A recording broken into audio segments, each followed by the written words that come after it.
Will do it in Hindi. मुखम करोति वाचालम पंगुम लंघयति गिरिम यत्कृपातमहं वंदे श्री गुरुम दीनतारिणीं परमानंद माधवम श्री चैतन्य ईश्वर। हरे कृष्ण माता जी एंड प्रभु जी, दंडवत प्रणाम। तो आज हम एक छोटा सा टॉपिक है जिसके बारे में हम डिस्कस करेंगे। ये है छोटा सा टॉपिक, लेकिन ये बहुत बार एक सवाल है जो भक्तों के जीवन में भी आता है और अभक्तों के जीवन में भी आता है। और स्पेशली जो भक्त नहीं होते हैं वो भक्तों को पूछते रहते हैं और ऐसे निंदा करते रहते हैं और ऐसे कंप्लेंट करते रहते हैं। तो वो सवाल क्या है कि is God's love is conditional और नॉट। क्योंकि भगवान का जो प्रेम है, राइट, उसमें कोई शर्तें हैं क्या, कोई कंडीशंस है क्या, राइट। अगर है तो ये तो बहुत गलत है। क्यों? क्योंकि हम बोलते हैं कि भगवान हमारे परम पिता है। तो जो पिता होता है वो बच्चों को प्रेम देने के लिए क्यों इतनी बड़ी शर्तें रखना चाहिए, इतनी बड़ी कंडीशंस क्यों रखनी चाहिए, क्यों बोलना चाहिए कि देखो ये करो वो करो, तुम ऐसे रहो वैसे रहो तो ही मैं प्रेम करूंगा। तो ऐसे कंडीशंस तो रखनी नहीं चाहिए ना, राइट। क्योंकि बच्चा है तो वो कुछ भी करते रहता है, फिर भी तो पिता को प्रेम तो देना चाहिए ना। तो आपको ऐसा नहीं करना चाहिए, आपके भगवान को ऐसा नहीं करना चाहिए, आपके कृष्णा को ऐसा नहीं करना चाहिए। तो ऐसे बहुत सारे लोग हमें बोलते रहते हैं और कभी कभी हमें भी लगने लगता है, ओ कृष्णा आप क्यों नहीं सुन रहे हो, क्यों मेरा जीवन ऐसा आपने कर दिया, इतनी प्रॉब्लम चल रही है, आप क्यों मेरी प्रार्थना को सुन नहीं पा रहे हो, राइट। तो भक्ति में जब हमारी परिपक्वता नहीं होती, मैच्योरिटी नहीं होती है, तो हमें लगने लगता है कि एक्चुअली भगवान का जो प्रेम है वो बहुत सारे शर्तों के ऊपर आधारित है। और सारी शर्तें जब पूरी होगी तभी भगवान मुझसे प्रेम करेंगे, ऐसा हम सोचने लगते हैं, राइट। अगर भगवान सच में मेरे साथ प्रेम करते हैं तो ऐसा नहीं करना चाहिए। सच में अगर उन्हें मेरे प्रति भावना है अच्छी तो उन्हें ऐसा थोड़ी ना करना चाहिए, उन्हें तो और अच्छा करना चाहिए, मुझे हेल्प करना चाहिए, राइट। कभी कभी हम देखते हैं हम उनकी भक्ति करना चाहते हैं लेकिन फिर भी चीजें हमारे फेवर में नहीं होती हैं, परिस्थिति हमारे अनुकूल नहीं होती हैं, राइट। बहुत बार प्रतिकूल हो जाती है और हमें लगने लगता है कि भगवान मैं तो आप ही की सेवा करना चाहता हूँ और आप ही ऐसे प्रतिकूल परिस्थिति कर रहे हो, ये थोड़ी ना बात है, ऐसे थोड़ी ना करना चाहिए। तो ऐसे हम बहुत कंप्लेनिंग मोड में चले जाते हैं और हमें लगने लगता है कि भगवान ना बहुत ही पक्षपात कर रहे हैं, राइट। देखो उस भक्त को तो अच्छे से वो कृपा दे रहे हैं, मुझे तो नहीं दे रहे हैं, उनको तो प्रेम दे रहे हैं, मुझे नहीं दे रहे हैं, तो ऐसे थोड़ी ना होना चाहिए। तो जब हमारी मेच्योरिटी नहीं होती है, भक्ति में बहुत सारी परिपक्वता नहीं होती है, बहुत सारा टाइम हम जब नहीं स्पेंड करते हैं, तब ऐसे सवाल आते हैं। और बाकी बहुत सारे भक्त जो इनिशियल स्टेज में हैं, जो मिडिल स्टेज में हैं, इनको भी कभी कभी ऐसा क्वेश्चन आ सकता है। तो इसलिए आज हम इसके ऊपर थोड़ा सा चर्चा करेंगे। तो ये जो वर्ड है, राइट, कंडीशन, राइट, ये कंडीशन का एक ही हर अर्थ हम समझते हैं। और जब भी हम प्रेम की बात करते हैं तो बोलते हैं कि देखो लव शुड बी अनकंडीशनल, प्यार में कोई शर्तें नहीं होने चाहिए, राइट। तो ये तो वास्तव है, लेकिन कंडीशन का अर्थ केवल एक ही नहीं है। मतलब ये जो कंडीशन का अर्थ हम बोलते हैं कि शर्तें नहीं होने चाहिए, उसके मीनिंग होता है, उसका मीनिंग होता है डिमांड, राइट। जब हम कंडीशन बोलते हैं तो किस कॉन्टेक्स्ट में, किस संदर्भ में हम बोल रहे हैं कि कोई डिमांड नहीं होनी चाहिए, राइट। मतलब आपको ये करो तो ही मैं दूंगा, राइट। अगर ऐसा कर रहे हैं तो उसको बोलते हैं डिमांड। जैसे अगर मान लो कोई दो दो राष्ट्र हैं या फिर दो देश हैं जो लड़ रहे हैं, राइट, तो युद्ध कर रहे हैं, तो अगर उनका युद्ध रोकना है, उनमें शांति बनाए रखना है, तो बहुत सारी शर्तें बोलते हैं। देखो आप आपके देश में ऐसे ऐसे करोगे, इधर से ये सप्लाई करोगे, ये एक्सपोर्ट करोगे, और आप ये कंडीशंस फॉलो होंगे, तभी जाके हम आपके प्रति अनुकूल रहेंगे, अदरवाइज हम युद्ध कर सकते हैं। और ये कंट्री भी बोलता है देखो आपको ये करना चाहिए, तभी जाके हम शांत रहेंगे, अदरवाइज हम शांति नहीं बनाए रख सकते। तो शर्तें होती हैं शांति बनाए रखने के लिए, तो उस शर्तों को बोलते हैं डिमांड, राइट। तो जब हम कंडीशन वर्ड यूज करते हैं उसका एक मीनिंग ही नहीं होता है, उसके दो अलग अलग मीनिंग होते हैं। और बहुत बार हम सिर्फ एक मीनिंग को ही कंसिडर करते हैं और दूसरे को छोड़ देते हैं, तभी जाके हमको ऐसी कंप्लेंट्स रहती हैं, राइट। तो एक मीनिंग है उसका डिमांड, यानी मुझे ये चाहिए, राइट, तभी जाके मैं तुम्हें दूंगा। सो सेकंड वाला जो है कंडीशन का मीनिंग, उसको हम बोलते हैं स्टेट। यानी जैसे अगर कोई व्यक्ति बीमार है, हॉस्पिटल में ज्वाइन हुआ है, राइट, उसका ट्रीटमेंट चल रहा है, तो उसके बारे में पूछने के लिए ये वर्ड हम यूज करते हैं। अच्छा अभी कंडीशन क्या चल रही है, राइट, कैसी कंडीशन है, डॉक्टर ने क्या बोला, राइट। तो यहाँ पे हम शर्तों की बात नहीं कर रहे, हम यहाँ पे स्थिति की बात कर रहे हैं कि वो व्यक्ति किस स्थिति में है, राइट। तो कंडीशन के दो मीनिंग होते हैं, एक है डिमांड और दूसरा है स्टेट। यानी एक होता है एग्जैक्टली शर्तें कि देखो ये करो तो ही ये होगा, तो दूसरा क्या है कि उसकी स्थिति क्या है, राइट। तो ये इंग्लिश में थोड़ा सा इजी होता है, लेकिन हिंदी में थोड़ा सा समझना कभी कभी मुश्किल हो सकता है, बट आप समझने का प्रयास कीजिए। जैसे कि अगर हम एग्जाम्पल लें, तो सूरज जो सूर्य रश्मि देता है उसके लिए कोई शर्तें नहीं है, कोई डिमांड नहीं है, वो सब के लिए सेम है। एक बार सूरज उदय होता है, सूर्योदय होता है, तो रोशनी सबके पास आती है, राइट। तो कोई शर्तें नहीं है।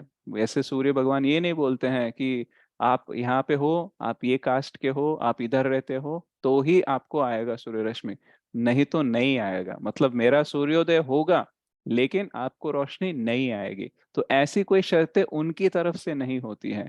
लेकिन अगर हम घर में बैठकर दरवाजे खिड़की पर्दे सब कुछ बंद करके अंधेरे में बैठना चाहते हैं, राइट, तो गलती सूरज की नहीं है, राइट। तो यहाँ पे समझने वाली बात यह है कि हमारी स्थिति हमने ऐसी क्रिएट करके रखी है कि कोई सूरज की रोशनी अंदर आ ही नहीं सकती।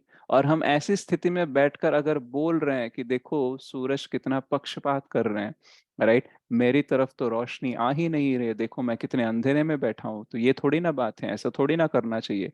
तो अगर हम ऐसी बात करने लगेंगे तो फिर एक्चुअली हम उतना बुद्धिमत होकर बात नहीं कर रहे हैं, ये मूर्खता हो सकती है, राइट। तो हमें क्या करना चाहिए, हमें दरवाजे खोल के रखनी चाहिए, खिड़कियां खोल के रखनी चाहिए, पर्दे खोल के रखने चाहिए, तभी जाके सूरज की रोशनी हमारे घर के अंदर आ सकती है। तो वैसे ही भगवान का जो प्रेम है वो सबके लिए अवेलेबल है, राइट। जैसे शुगर केन जूस होता है, राइट, गन्ने का जूस होता है, वो सबके लिए स्वीट ही अवेलेबल है। मतलब कोई भी उसको चखेगा तो मीठा ही लगेगा। वो जो गन्ना है वो कोई पक्षपात नहीं कर सकता, देखो मैं इस व्यक्ति को ही मीठा लगूंगा, इस कैटेगरी को ही मीठा लगूंगा, उस कैटेगरी को मैं मीठापन नहीं दूंगा अपना। ये कंडीशन उसकी तरफ से नहीं है। लेकिन अगर हम अस्वस्थ हैं, जैसे श्रील रूप गोस्वामी बोलते हैं कि जॉन्डिस जिसको हो जाता है, राइट, वो अगर व्यक्ति शुगर केन जूस पी भी रहा है, गन्ने का जूस पी भी रहा है ना, तो उसको वो मीठा नहीं लगता है, राइट। और प्रॉब्लम गन्ने के जूस में नहीं है, जिसकी वो जिह्वा है वो अस्वस्थ है इसलिए वो उसको मीठा नहीं लग रहा है, अदरवाइज मीठा लग सकता है।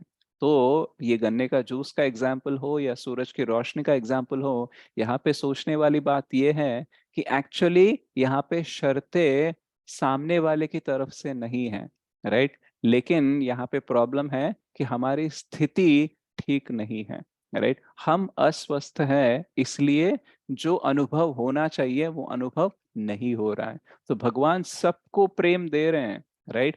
प्रेम सब भगवान का जो है वो सबके लिए अवेलेबल है, वो सबके हृदय के अंदर रहते हैं। सर्वस्व चाहम हृदय सन्निविष्टो। भगवान ने ये नहीं बोला है कि सर्वस्व वर्ड निकाल के चाहम हृदय सन्निविष्टो नहीं बोला है उन्होंने, राइट। और वहां पे एक्सक्लूसिवली मैं इनके ही हृदय में रहता हूँ, उनके ही हृदय में रहता हूँ, ऐसा नहीं बोला है। भगवान ने बोला सर्वस्व चाहम हृदय सन्निविष्टो, सबके हृदय में रहता हूँ। तो जब सबके हृदय में वो रहकर प्रेम देना चाहते हैं, लेकिन हमें उनकी उपस्थिति का अनुभव नहीं है, उनके प्रेम का अनुभव नहीं है, तो ये क्यों हो रहा है? क्योंकि जब हम बोलते हैं कि देखो भगवान को अपने दिल के अंदर जगह देनी चाहिए, अपने हृदय में उनका आगमन होना चाहिए, ये हम क्यों बोलते हैं? और हम साथ साथ ये भी बोलते हैं कि सर्वस्य चाम हृदय सन्निविष्टो, भगवान ऑलरेडी वहां पे रहते हैं। तो अगर कोई व्यक्ति ऑलरेडी है तो उसको फिर से बुलाने की क्या जरूरत है? तो ये कौन सा संदर्भ है, हम इसको कैसे समझे? तो एक्चुअली भगवान हमारे हृदय के अंदर है, लेकिन उनका अनुभव हमारे पास नहीं है। इसलिए हम बोलते हैं कि भगवान को अपने हृदय के अंदर लाना चाहिए। तो इसका मतलब ये है कि उनका अनुभव हमें होना चाहिए, उनकी उपस्थिति हमें पता चलनी चाहिए। तो ये पता चलना है, उनका आगमन हमारे हृदय में होना चाहिए, तो क्या करना चाहिए? हमें अपना हृदय थोड़ा सा खाली रखना चाहिए, राइट। अभी आज की डेट में हमारा हृदय इतने इच्छाओं से भरा है, देखो मुझे ये चाहिए, वो चाहिए, मुझे ये कंट्रोल करना है, मुझे इस चीज को एंजॉय करना है, मुझे ये अचीव करना है, वो अचीव करना है। तो इतनी सारी इच्छाएं भर भर के रखी हैं, जैसे मान लो आपके घर में इतना सामान आपने भर के रखा है कि कोई दूसरा व्यक्ति आके पैर रखने की भी जगह नहीं है। तो एक तो आपको बुलाने का मन नहीं करेगा, राइट, और ऊपर से किसी को आप बुलाओगे तो उसको भी आने का नहीं मन करेगा। और ऊपर से ऐसा भी हो सकता है जो व्यक्ति ऑलरेडी घर में है ना, वो भी बाहर निकल जाएगा, भाई जगह ही नहीं है रहने के लिए, तो मैं कहाँ से रहूं। तो अगर हमारा हृदय बहुत सारी इच्छाओं से भरा है, तो एक्चुअली हम भगवान को अपने हृदय में रख नहीं सकते, उनकी उपस्थिति को, उनके प्रेम को अनुभव कर नहीं सकते। तो हमें क्या करना चाहिए फिर? सारी इच्छाओं को छोड़ना चाहिए, राइट। तो एक्चुअली हमारी कुछ इच्छाएं हो सकती हैं, देखो जीवन में हमें पुरोगति करना है, प्रगति करनी है, राइट, कुछ पाना है, तो हमारी इच्छाएं हो सकती हैं। लेकिन अगर वही इच्छाएं हमारे जीवन का केंद्र बन गए, राइट, तो यानी मेरे जीवन का अर्थ है, मेरे जीवन का लक्ष्य है कि देखो मेरे को ये कमाना है, ये चाहिए मुझे, राइट। अगर भौतिक इच्छाएं ही हमारे जीवन का केंद्र है, तो हम भगवान का प्रेम कभी अनुभव कर ही नहीं सकते, राइट। तो भोग ऐश्वर्य प्रसक्ता नाम तया अपहृत चेतसाम व्यवसायत्मिका बुद्धिर समाधौ न विधीयते। भगवद गीता में भगवान बोलते हैं कि अगर आप सिर्फ भौतिक चीजों के प्रति, भोग और ऐश्वर्य के प्रति इतने आसक्त हो जाओगे, तो फिर भक्ति तो दूर की बात, भगवान का प्रेम तो कभी आपको दिख ही नहीं पाएगा, उनकी उपस्थिति को, उनके प्रेम को आप अनुभव कर ही नहीं पाओगे। क्योंकि पूरी चेतना, पूरा हृदय बाकी चीजों को पाने में ग्रस्त है, तो कहाँ से आपको इसका अनुभव होगा, राइट। तो हमें क्या करना चाहिए? हमें अपनी इच्छाएं रख सकते हैं कुछ, राइट। अगर वो इच्छाएं हमारा केंद्र नहीं है, राइट, केवल जरूरतें हैं बेसिक सिचुएशन में, तो उसमें कोई प्रॉब्लम नहीं है। लेकिन अगर वही केंद्र बन गया और पूरे जीवन की हमारी सारी चेतना, सारी शक्ति हम उसे ही पाने में लगा दिए, तो फिर ये गलत हो जाएगा। तो हमें क्या करना चाहिए? हमें नम्र होना चाहिए, हमें भगवान की सहायता लेनी चाहिए, भगवान को बोलना चाहिए, भगवान आप सबसे प्रेम करते हो और बहुत सारे लोगों को आपके प्रेम का अनुभव हो रहा है, लेकिन दुर्भाग्यवश मुझे आपके प्रेम का अनुभव नहीं हो पा रहा है, राइट। क्योंकि मेरा हृदय ना बहुत सारी इच्छाओं से भरा है। अब ये क्यों इच्छाओं से भरा हुआ है, शायद इसका जवाब मैं नहीं दे सकता। और सारी इन इच्छाओं को मैं अपने हृदय से कैसे बाहर निकालूं, इसका भी मुझे कोई ज्ञान नहीं है। लेकिन अगर आपकी कृपा होगी, राइट, अगर आप मुझे मार्गदर्शन करेंगे, अगर आप मुझे बुद्धि और शक्ति देंगे, तो शायद मैं अपने हृदय के द्वार खोल सकता हूं और अपनी सारी इच्छाओं को बाहर निकाल के आपको मेरे हृदय के अंदर जगह में दे सकता हूं। तो मुझे आपकी सहायता चाहिए, बुद्धि और शक्ति मुझे आप दीजिए। ऐसे हम नम्र होकर, ऑनेस्ट होकर अगर भगवान से पूछेंगे, तो भगवान के प्रेम का अनुभव हो सकता है। भले ही इमीडिएटली ना हो, लेकिन धीरे धीरे से आपको हो सकता है। लेकिन जब तक आप आपके हृदय के द्वार को बंद करके सिर्फ कंप्लेनिंग मोड में रहोगे, तो आपको प्रेम का अनुभव नहीं होगा। जैसे मुझे एक कान सुनाई नहीं देता है, एक कान डैमेज हो गया है, सिर्फ मैं लेफ्ट ईयर से ही सुन सकता हूँ। अगर कोई मेरे राइट कान में आके कुछ बोल रहा है, राइट, तो मुझे डेफिनेटली सुनाई नहीं देगा। बट मान लो अगर मुझे पता ही नहीं कि मेरा ये कान खराब है, मैं सुन नहीं सकता, राइट, जब डॉक्टर को मैंने चेक करवाया था तब मुझे पता चला कि इसका डैमेज हो गया, आप सुन नहीं सकता, राइट। बट उससे पहले मुझे पता नहीं चलता था कि मुझे सुनाई नहीं देता है या फिर सामने वाला बात नहीं करता है। बहुत सारे लोग कंप्लेंट भी करते रहते थे कि यार मैंने तेरे को कितनी बार बुलाया, तुम सुनते ही नहीं हो। मैं तो उधर जा रहे थे, मैंने 10 बार बुलाया, चिल्ला चिल्ला कर सुनाया, लेकिन तुम बोल ही नहीं रहे हो। और मैं तुम्हारे बाजू में बैठ के तुमको बुला रहा हूँ, फिर भी तुम नहीं बोल रहे हो। तो मुझे क्या लगता था, तो थोड़ा जोर से बोल सकता है ना, इतना धीरे बात करेगा, अपने मन के अंदर बात करेगा, तो तुमको कैसे सुनाई देगा दूसरे आदमी को, राइट। थोड़ा जोर से बोलना चाहिए। तो मुझे नहीं पता था कि मुझे कान नहीं सुनाई देता, और मैं ऊपर से दूसरों की कंप्लेंट करने लगा कि तुमको ठीक तरीके से कम्युनिकेट करना चाहिए, ठीक आवाज में करनी चाहिए, राइट। तो ऐसा हम करते हैं भगवान के साथ। एक तो हम अपनी इच्छाओं से अपने हृदय को भर के दरवाजे बंद करते हैं, राइट, और इसमें हमें कुछ गलत नहीं लगता। और ऊपर से हमें भगवान की गलती नजर आती है कि देखो भगवान, तुम्हें ऐसा करना चाहिए था, वैसा करना चाहिए था, राइट। ऐसे थोड़ी ना होता है, राइट। इतना अगर तुम्हारी इतनी शक्ति है, तुम इतने बुद्धिमान हो, तो ये सब चीजें क्यों करने दे रहे हो? तुमको ऐसा नहीं करना चाहिए था, राइट। जैसे कुछ बहुत सारे नास्तिक लोग या अभक्त होते हैं, वो बोलते हैं अगर आपका भगवान सच में है, तो फिर ये सारी चीजें क्यों हो रही है? ऐसी नहीं होनी चाहिए। अब भगवान को कैसे मैनेज करना है और वो किस कंडीशंस पे मैनेज उन्हें करना है, अगर ये हम सेट करने लगे, राइट, तो इससे बड़ी मूर्खता क्या होगी, राइट। हम खुद अपना जीवन अपने हिसाब से चला नहीं सकते और हम चाहते हैं कि भगवान किस हिसाब से चलाए उसका निर्णय मैं लूंगा या फिर उसके बारे में कंप्लेन मैं करूंगा। राइट। तो ये एक्चुअली गलत बात है। एक तो हम अपनी स्थिति को समझ नहीं पा रहे हैं और ऊपर से भगवान की कोई गलती नहीं है लेकिन उनकी गलतियां निकाल रहे हैं। राइट। तो पहला हम क्या कर सकते हैं, ये टॉपिक हम डिस्कस करने का मुख्य उद्देश्य क्या है कि हम प्रॉब्लम को बाहर ना ढूंढे लेकिन अपने अंदर ढूंढे। हमें ये नहीं बोलना चाहिए कि भगवान को ये करना चाहिए वो करना चाहिए, हमें सोचना चाहिए कि भगवान ने भगवत गीता भागवतम चैतन्य चरितामृत के थ्रू क्या क्या करने के लिए बोला है, क्या हम वो कर रहे हैं। अगर हम वो कर रहे हैं तो हमें कोई कंप्लेंट करने की जरूरत नहीं है और हम धीरे धीरे से खुश हो जाएंगे। अगर हम वो नहीं कर रहे हैं तो हमें कंप्लेंट करने का कोई भी हक नहीं है। राइट। तो भगवान बोलते हैं सर्वधर्मान् परित्यज मामेकं शरणं व्रज अहम त्वाम सर्व पापेभ्यो मोक्षयिष्यामि मा शुचः। आप मेरे शरण में आ जाओ, बाकी सब मैं देख लूंगा। 9th चैप्टर में ये भी बोलते हैं योग क्षेम वहाम्य हम। राइट। मैं आपके पास जो है उसका संरक्षण करूंगा और जो नहीं है उसका पुरावा करूंगा, मतलब आपको वो सप्लाई करूंगा, आप चिंता मत करो। राइट। ना में भक्त प्रणश्यति, आप मेरे भक्त बन जाओगे तो आपका विनाश नहीं होगा। तो भगवान एश्योरेंस दे रहे हैं, क्या करना है वो बता रहे हैं पूरा प्रोसीजर, लेकिन हम वो फॉलो नहीं करना चाहते हैं। राइट। हम एक तो प्रोसेस फॉलो नहीं करना चाहते हैं और ऊपर से कंप्लेंट करते हैं। मतलब एक तो डॉक्टर ने हमें दवाई दी, बोला कि ये डाइट मेंटेन करना चाहिए, ये आपको फॉलो करना चाहिए, लेकिन वो फॉलो करने में, वो डाइट खाने में, वो गोली खाने में हमको बहुत दिक्कत हो रहा है तो हम वो कर नहीं रहे हैं। और फिर ऊपर से डॉक्टर को कंप्लेंट कर रहे हैं कि क्या ट्रीटमेंट है आपका, मैं वैसे ही हूँ। राइट। मैं तो अभी ठीक भी नहीं हो रहा हूँ, कितने दिन हो गए आपके अस्पताल में आके। हम बोलते हैं ना, देखो कितने दिन हो गए मैं चैंटिंग कर रहा हूँ, कितने दिनों से भक्ति कर रहा हूँ, मेरा जीवन तो वैसे ही है, बदल ही नहीं रहा है। राइट। तो फिर हम प्रॉपरली ट्रीटमेंट ले नहीं रहे हैं तो डॉक्टर की गलती नहीं है ना। और यहाँ पे शायद हो सकता है कि कोई भौतिक स्तर पर डॉक्टर ठीक है, कोई ठीक नहीं है, उसका एक्सपीरियंस है नहीं है, एक्सपर्टाइज है नहीं है, लेकिन यहाँ पे भक्ति में डॉक्टर कौन है, कृष्ण है, वो तो परफेक्ट है। राइट। तो उनसे कोई परफेक्ट डॉक्टर हो ही नहीं सकता। अगर वो हमारा इलाज कर रहे हैं, अगर वो हमें डाइट बता रहे हैं, वो हमें दवा बोल रहे हैं कि देखो ये हरि नाम लेना चाहिए, तो कि तुमको ऐसा प्रसाद खाना चाहिए, ऐसा सदाचार रखना चाहिए, ऐसा स्वाध्याय करना चाहिए, ऐसी साधना करनी चाहिए, वो इतना बोल रहे हैं हमें, वो परफेक्ट डॉक्टर हैं, हम रोगी हैं और हम फॉलो नहीं कर रहे हैं और ऊपर से डॉक्टर को कंप्लेंट कर रहे हैं, तो फिर ऐसा चलते ही रहेगा। हम कभी भी जीवन में खुश या सुख नहीं देख सकते हैं, हम भगवान के प्रेम को अनुभव कर नहीं सकते। तो एक्चुअली भगवान के प्रेम में कोई भी शर्त नहीं है, कोई भी शर्तें नहीं है, भगवान कुछ डिमांड नहीं कर रहे हैं।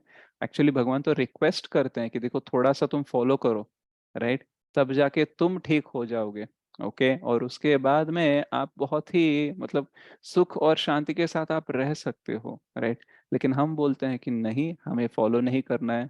देखो प्रोसेस भी दिया है, कितना मुश्किल है बैठकर मांटिंग चैंटिंग करना। राइट। 108 बार करना, आप बोलते हो 16 माला करना चाहिए, फिर ये करना चाहिए वो करना चाहिए। इतना मुश्किल थोड़ी ना होता है, आप परमपिता हो तो इतने मुश्किल प्रोसेस थोड़ी ना दोगे। एक्चुअली भगवान ने जो प्रोसेस दिया है वो भी भक्ति, वो सबसे इजीएस्ट है। हमको अष्टांग योगा करने के लिए नहीं बोला भगवान ने, ये नहीं बोला कि जो व्यक्ति जंगल में जाके 60,000 साल मेडिटेशन करेगा उसको ही भगवत प्रेम मिलेगा, ऐसा उन्होंने बोला नहीं है। राइट। उन्होंने बोला भक्ति में सबसे सरल मार्ग है, सबसे श्योरेस्ट और इजीएस्ट वे है, और हम उसमें भी बोलते हैं कि बहुत मुश्किल है, नहीं हो पाएगा हमसे। ऐसा अगर बोलने लगे तो फिर ये प्रॉब्लम हमारी तरफ से ही है। राइट। तो आज ये टॉपिक डिस्कस करने का मुख्य उद्देश्य क्या है कि हम अपनी तरफ देखना शुरू करें कि भगवान ने जो जो बोला है क्या मैं वो सब फॉलो कर रहा हूँ, मेरे गुरु ने और वरिष्ठ वैष्णव ने जो बोला है क्या मैं फॉलो कर रहा हूँ। अगर मैं फॉलो कर रहा हूँ तो मुझे संशय रखने की जरूरत नहीं है कि भगवान का प्रेम मिलेगा या नहीं मिलेगा, पक्का मिलेगा। राइट। क्योंकि इसी प्रोसेस के थ्रू सबको भगवत प्रेम मिला है, तो आपको भी मिल जाएगा, मुझे भी मिल जाएगा। लेकिन अगर मैं फॉलो नहीं कर रहा हूँ तो डेफिनेटली नहीं मिलेगा। राइट। तो भगवान की कोई शर्तें नहीं है, लेकिन हमारी स्थिति बदलना आवश्यक है। हमारी जिह्वा अस्वस्थ है इसलिए गन्ने का जूस हमें मीठा नहीं लग रहा है। अब उसके मीठेपन को चेंज करने के लिए, उसको मीठा बनाने के लिए उसमें कुछ रिसर्च नहीं करना है मुझे। मुझे सिर्फ दवा लेके अपनी जिह्वा को ठीक करना है। राइट। तो हम क्या करते हैं, अपनी जिहवा को छोड़ के शुगर केन जूस में अगर हम और शक्कर मिलाते रहेंगे, राइट, और बोलते रहेंगे देखो इसने तो ठीक तरीके से बनाया नहीं है, और वो ठीक तरीके से बनाता तो गन्ने का जूस मुझे मीठा लगता, अगर हम ऐसी बातें करने लगेंगे तो हमारा डायरेक्शन ही गलत है, राइट। तो हमें गन्ने के जूस को ठीक नहीं करना है, हमें अपनी जिह्वा को ठीक करना है। हमें भगवान के प्रति कोई कंप्लेंट नहीं करनी है, हमें अपने प्रति देखना है कि देखो मैं सही तरीके से सब कुछ कर रहा हूँ या नहीं कर रहा हूँ। तो इसमें क्या होता है, इसमें बहुत ज्यादा फ्रीडम होता है और बहुत सारी चीजें हमारे नियंत्रण में हो सकती हैं। अगर मैं बोल दूं कि देखो उस व्यक्ति को ऐसा होना चाहिए, उसको ऐसा बात करना चाहिए, तो हम एक्चुअली कोई जिम्मेदारी नहीं ले रहे हैं, और डेफिनेटली ये सब कुछ आउट ऑफ कंट्रोल है। वो कैसा बर्ताव करेगा, क्या करेगा, हमारे कंट्रोल में होगा ही नहीं। लेकिन अगर आप अपनी तरफ देखने लगे और बोलने लगे कि देखो मुझे इस दुख का अनुभव हो रहा है, इस कष्ट का अनुभव हो रहा है क्योंकि मैं ऐसे ऐसे कर रहा हूँ, अगर मैं थोड़ा सा सुधार लाऊंगा अपने जीवन में तो ये सब जा सकता है। ऐसी अगर हमारी विचारधारा रहेगी तो बहुत सारी चीजें हमारे कंट्रोल में रहेगी और सुधरेगी भी, राइट। तो भगवान का प्रेम कोई भी शर्तों के साथ नहीं आता है, लेकिन हमारी स्थिति बदलने की आवश्यकता है। तो भगवान ने सारे प्रोसेसेस क्यों दिए, क्योंकि हमारी स्थिति बदल जाए। हम भगवान से बहिर्मुख हो चुके हैं और हम बोल रहे हैं कि देखो भगवान दिखते ही नहीं है, भगवान है ही नहीं। हम कहाँ देख रहे हैं, राइट को देख रहे हैं, लेफ्ट को देख रहे हैं, फ्रंट में देख रहे हैं। तो भगवान नहीं दिखेंगे क्योंकि भगवान एग्जैक्टली पीछे है, राइट। और भगवान ये पोजीशन में तब से है जब से हम इस भौतिक जगत में आए हैं। परमात्मा हमारे साथ तब से होते हैं जब हमने पहली बार जब भौतिक शरीर लिया है ना, तब से लेके आज तक परमात्मा हमारे साथ ही रहते हैं। किसी भी योनि में हम चले जाए, पशु के योनि में चले जाए, पक्षी के योनि में चले जाए, या फिर किसी वृक्ष के योनि में चले जाए, मनुष्य के योनि में चले जाए, हमेशा वो एज ए परमात्मा यहीं पे रहते हैं, राइट। और ये उनका बेस्ट पोजीशन है ताकि वो हमारी सारी मदद कर सके, इसलिए वो अपने पोजीशन से हिलना नहीं चाहते, और वो चाहते हैं कि हम उनकी तरफ पलट कर देखें, राइट। लेकिन हम देखते ही नहीं, हम सामने देखते हैं, राइट में लेफ्ट में देख के बोलते हैं कि देखो भगवान है ही नहीं, होते तो दिखते ना मुझे, राइट। वो है लेकिन हमें थोड़ा सा विमुख से इधर उनको देखने लायक होना चाहिए, राइट। तो भगवान हर जगह से ट्राई करते हैं, शास्त्रों के द्वारा, गुरु के द्वारा, वैष्णव के द्वारा, थोड़ा थोड़ा उनका जो उपस्थिति, मतलब उनका जो एग्जिस्टेंस है, राइट, वो पता लगाने के हमको पता चले, इसलिए बहुत प्रयास करते रहते हैं। ये देखो इतनी सारी चीजें दिख रही हैं जो पहले नहीं दिख रही थी, तो शायद पीछे कोई होगा, या फिर उस तरफ मुझे देखना चाहिए जिस तरफ मैंने अभी तक नहीं देखा। ऐसी अगर भावना हमें आने लगेगी धीरे धीरे से, तो एक्चुअली हम टर्न होना शुरू करेंगे। जैसे प्रभुपाद जी बोलते हैं कि हमारा ज्ञान डायरेक्टली कृष्ण को रीच नहीं होगा। हमारा पहले कैसे स्टार्ट होगा कि देखो ये सूरज है, ये चंद्रमा है, ये किसने बनाया, राइट, और इसको कौन चला रहा है। ये जो धरती है एक गोले की तरह है, वो ऐसे एक स्टेज में स्थित है और घूम रहा है, नीचे नहीं गिर रहा है, तो उसको वो कौन मेंटेन कर रहा है। तो ऐसी बहुत सारी चीजें हैं जो किसी के नियंत्रण में है, कौन वो हो सकता है। ऐसे धीरे धीरे करते हम मुड़ने लगते हैं, राइट। लेकिन ऐसे मुड़ने के लिए ना हमें बहुत सारी नम्रता चाहिए। अगर बहुत सारा अहंकार है हमारे पास, देखो मैं तो नहीं मुड़ूंगा, अगर भगवान है तो उनको सामने आना चाहिए, राइट, मैं पीछे नहीं मुड़ूंगा। अगर ऐसे अहंकार के साथ है तो फिर हम कभी भी भगवान को देख नहीं पाते। बहुत सारे लोगों को क्यों भगवत भक्ति में रुचि नहीं होती या फिर भक्ति नहीं करना चाहते हैं, क्योंकि इतना अहंकार होता है, इतनी इच्छाएं होती हैं, उन्हें लगता है कि देखो मेरा जीवन का लक्ष्य कुछ और है और मैं भगवान की तरफ मुड़ना नहीं चाहता हूँ। अगर वो सच में चाहते हैं कि मैं उनकी तरफ मुड़ूं या फिर मैं उनको प्रेम करूं, तो उनको बदलनी चाहिए दिशा, उनको मेरे सामने आना चाहिए। तो हम क्या कर रहे हैं, उनको कंडीशंस रख रहे हैं। एक्चुअली भगवान के प्रेम की कोई शर्तें नहीं, लेकिन हम बोल रहे हैं कि देखो हमारी शर्तें हैं कि आपको ये करना चाहिए तभी जाके मैं करूंगा। इसलिए तो हम देखते हैं ना, जो भक्ति में नहीं होते हैं, जो भक्ति में मेच्योरिटी नहीं रखते हैं, वो ज्यादातर बिजनेस ही करते हैं, ट्रांजैक्शनल रिलेशनशिप ही रखते हैं। देखो आप ये करोगे तो मैं वो करूंगा। तो ज्यादातर कंडीशंस तो हम रखते हैं, और ऊपर से जब हमारे साथ बुरा होता है तो हम बोलते हैं कि देखो भगवान पक्षपात कर रहे हैं, भगवान इतनी शर्तें रखते हैं, ये अच्छी बात नहीं है, ऐसा बोलते रहते हैं, राइट। तो हमें थोड़ा समझना चाहिए कि भगवान इज ओपन, वो सबके लिए एक समान सबको देखते हैं, सबको प्रेम देना चाहते हैं। लेकिन हमें अगर प्रेम लेना है तो हमें अपनी स्थिति को बदलनी चाहिए, और उसके लिए सबसे इम्पोर्टेंट है हमें नम्र बनना चाहिए। जो हमें पता है केवल वही सत्य है, ये जानकर हमें नहीं रहना चाहिए। हमें थोड़ा सा और ओपन होना चाहिए। शायद मैं सारी चीजें नहीं जानता, शायद मैं अपने आप से सब कुछ नहीं कर पाऊंगा, मुझे किसी की मदद चाहिए, मुझे भगवान की कृपा चाहिए, वैष्णव की कृपा चाहिए, गुरु की कृपा करनी चाहिए, गुरु चाहिए, और उसके लिए शायद मुझे सेवा करनी चाहिए, राइट? तो हमें ओपन रहना चाहिए, हमारे द्वार, हृदय के द्वार खोलने चाहिए, हमें नम्र होना चाहिए। फिर देखना इतना प्रेम अंदर आएगा कि बहुत सारी भौतिक इच्छाएं ऑटोमेटिकली खत्म हो जाएगी। क्योंकि हमारी भौतिक इच्छाएं क्यों होती हैं? क्योंकि हमें लगता है ये इच्छाएं पूर्ण हो जाएंगी तो मैं खुश हो जाऊंगा, राइट? मुझे संतोष मिलेगा, मुझे आनंद मिलेगा, ऐसा हम सोचते हैं। लेकिन जब भगवान का प्रेम का अनुभव होने लगता है, हमें लगेगा कि यार ये सारी चीजें अभी मुझे पाने की जरूरत नहीं है, क्योंकि इसे पाकर जो मुझे आनंद मिलेगा उससे ज्यादा आनंद तो मैं ऑलरेडी पा रहा हूँ, ऑलरेडी मुझे मिल रहा है। तो मुझे इस भौतिक इच्छाओं को पूर्ण करने की आवश्यकता नहीं है।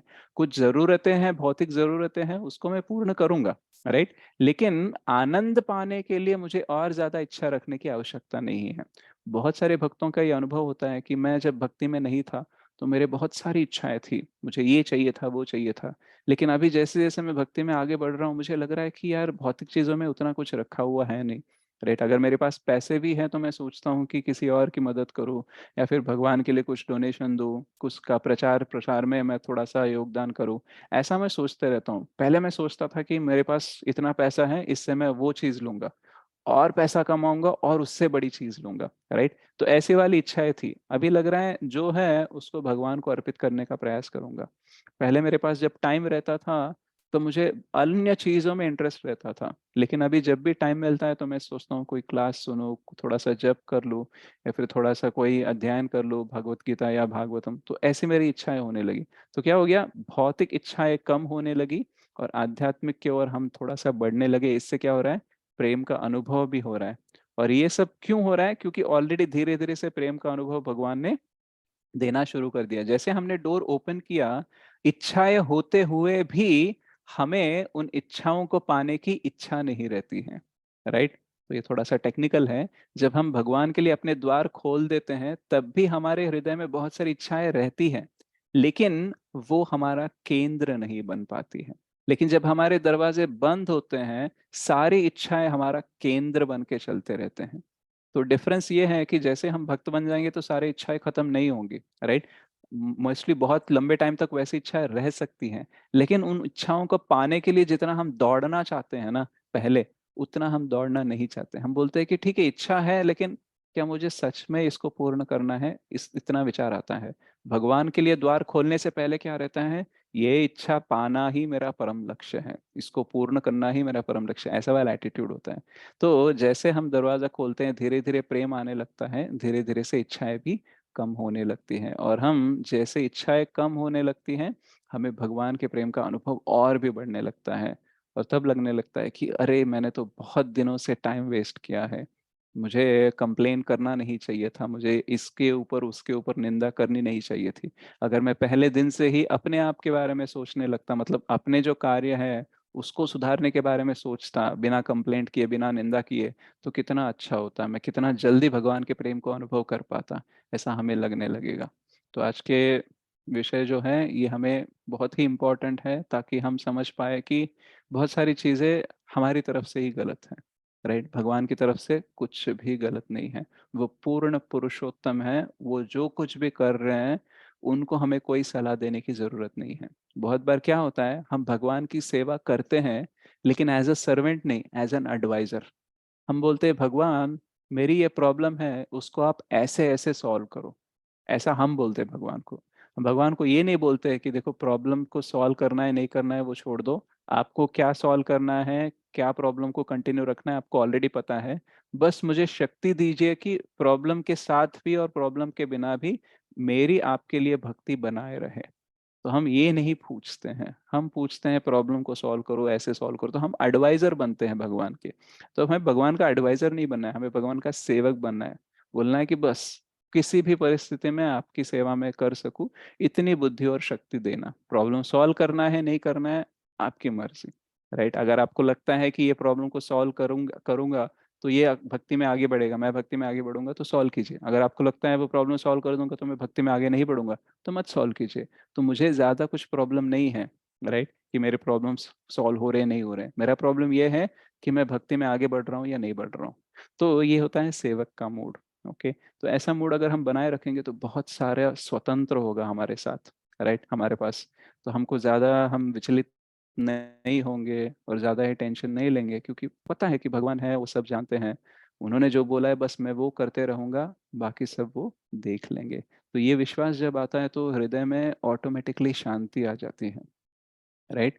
तो हम चाहते हैं कि आपके हृदय में बहुत सारी शांति हो, आपके जीवन में बहुत सारा सुख, संतोष, लाभ आए और आपको भगवान के प्रेम का अनुभव हो, राइट?